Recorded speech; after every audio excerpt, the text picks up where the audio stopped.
Hey guys, it's Trippy. Welcome to the video. This video was supposed to be originally a review of the new DJI Mavic Air 2S, which is their newest drone they've released.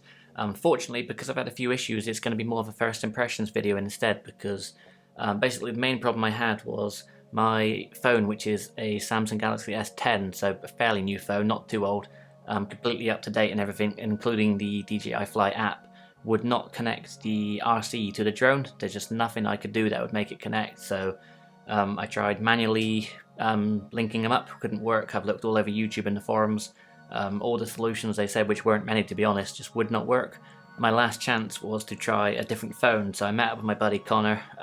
He's got an iPhone and it worked pretty much straight away. We had to it connected to the drone, so we updated the firmware and then we're flying, like job done. So I have no idea if it's a problem with Android or just my phone in particular, because when I got home, like now, I've hooked up my really old iPhone, obviously had to update it, and that connects to it fine as well. So again, no idea if it's Android or just my phone, but that was a really big problem. It took me hours to try and figure it out and I still haven't, so hopefully a future update can fix that if it is a problem with Android. So that's just one thing to look out for.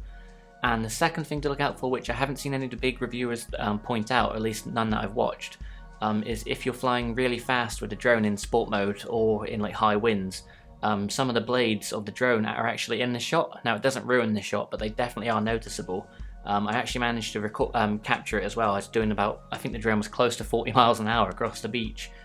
So I'll point out the clip, like make it like a prompt on screen or whatever, just when to watch. But if you were trying to go for like a really good shot and then you've got the blades in screen, you could probably crop them out. But for me, that was a bit of a bummer to spend that much money on a drone, to have like the props in screen. Bit of a bummer.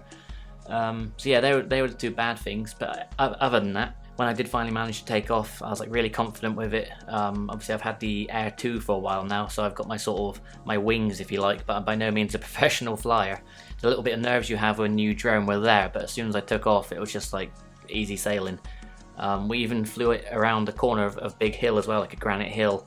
It disappeared behind it and lost signal completely, but it came back, returned home. I was a little bit surprised it did lose signal completely because it wasn't that far from us. And with its 4 antennas now, I was expecting it to go further, but it's not the end of the world. Like I said, it did come back to us without any problems, so I was happy with that. The majority of the footage I recorded was in 5K. I did try the master shots as well, which have to be in 4K 30 because it doesn't let you use the master shot in higher resolutions or frames per second, I believe. I'm not the most tech savvy person, so hopefully this information is correct. But yeah, the majority is in 5.4K. Pretty much all of the drone settings are as they were out of the box. The only thing I've changed is one of the video settings. I think there's 3 altogether. I've just changed it to H265 because apparently that's like the way to go now. I could be wrong on that. I'll have to like experiment with it. But in terms of everything else, like bitrate, everything is completely default. So I will obviously show on screen like the difference between the flat profile and how I've color corrected it. I'm not the best at color correcting, but it's like night and day the difference. So it's just something else to keep an eye out on if you are using this drone. With the settings I've got like out the box, you are going to have to tweak the settings, otherwise it's going to look really grey. We also did a quick experiment with slow motion, just flying across the beach. That's in 1080p 120 FPS, so hopefully that looks alright. And the master shot itself looked pretty cool. If you don't know what that is, it's basically you select your target, whether it's like yourself or another person or a landmark, and the drone kind of predicts what kind of shots to make. So it'll do its own kind of shots, like trick shots, whatever they're called, quick shots, and just try and put together a quick little video. You can save it to your phone, or you can edit it yourself on the computer or whatever, but I'll just give you the raw file so you can see what it looks like. The pictures as well, I tried a vertical shot as well as a couple of 180 degree shots, and they both look really good. However, on the 180 degree shots, I did notice the stitching quite obviously. I'm useless with Photoshop and stuff, so I'm not going to try and edit that, but I'll show you what it looks like so you can see for yourself. But there was a lot of movement, I will say. Obviously there's people walking and surfers in the sea, as well as like birds and stuff in the sky, but I believe the stitching was in the sky itself, which is a bit odd of like the place to be. So I was hoping it was going to be a bit better than that, but I'm really pleased with the quality overall. I've already set one of the pictures as my desktop background, so yeah, really happy with that. Yeah, the only really downers, like I said, it was a pain in the butt to connect to, so hopefully they can fix that. I know the drone hasn't been out very long, so I'm sure with updates that will go, at least I hope so, because at the minute I'm going to have to take 2 phones out of me when I go recording. And of course the drone blades being in shot, but that's only when you're going like full speed. Like I said, I was going about almost 40 miles an hour across the beach with the wind behind me, so I was probably like rocketing across the beach. But yeah, I'll try and get out tomorrow for some more shots and maybe put like a proper little review together, I should say. I'm not really much of a reviewer, really. I just go out and sort of like film like the coast and stuff.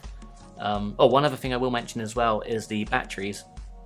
Apparently the battery life has dropped by about 2 or 3 minutes, but I've got 3 batteries and I didn't notice it at all. I previously bought the Fly More pack for the Air 2, and the batteries can be used from the Air 2 on the 2S, so I've still got 3 batteries because I sold my other drone already.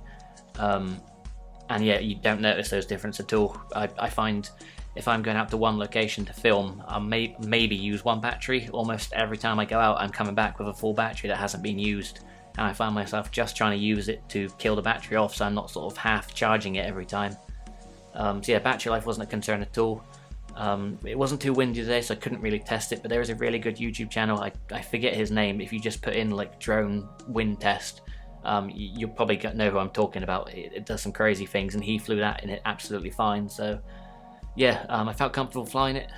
Quality seems good. Obviously I have to fiddle with the settings to really get it looking great. I have got a new SD card as well, which is 180 bit rate, is it? I think basically my old SD card was just for HD, whereas this one is sort of like specialized for drones, for higher bit rate. So hopefully when I'm making quick turns, which I try not to do for videos anyway, but it kind of makes the building stutter a little bit. I imagine it still will do that, just because of how much like information the drone is taking on. But hopefully it'll clear it up a little bit better anyway. So that's, yeah, just something else to look out for. But I've rambled on for ages now, so I'll let you guys go. I hope you guys found this video useful. Maybe, maybe not. But even if you just want to like watch it to see what the footage looks like from the new drone in 5.4K. So yeah, I'll stop rambling. I appreciate you guys watching if you made it this far, and I'll catch you on the next one. Cheers.